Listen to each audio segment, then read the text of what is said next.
If you want to get a nice big chest like me, then you need to understand the different sections of the pec, how they work, and the best exercises to train them, okay? So look, at the bottom, we've got the costal head. It helps build a nice roundness under your pec. The best exercise, or the exercise that I'm using to bias this section of my pec, is the weighted dip. Okay, so when you're doing it, think about driving your arm down and across your body, like so, okay? And that's gonna help bias the costal head. Now we've got the sternal head, makes up the majority of your chest.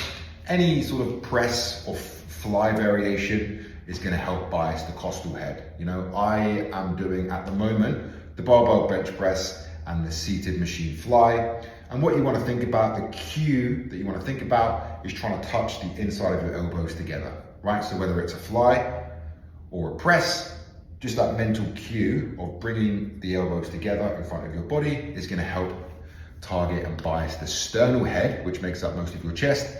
And then at the top, we've got the clavicular head, right? When you build this, it does build a nice shelf. Any incline work is going to be beneficial here. I like to do the incline barbell bench press and the incline dumbbell fly.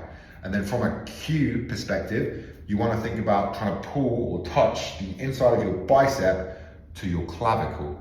Okay, so as you're pressing, thinking about bringing this closest to this, or with a fly, same thing, right? That's going to help bias, all right, the upper chest, the clavicular head. So to summarize, for the costal head, which is going to help build a nice sweep under the bottom, weighted dips, this is what I'm doing anyway. For the sternal head, I'm doing a flat bench press, machine fly, and then for the upper chest, the clavicular head, you can do an incline press, an incline fly. Okay, nice and simple.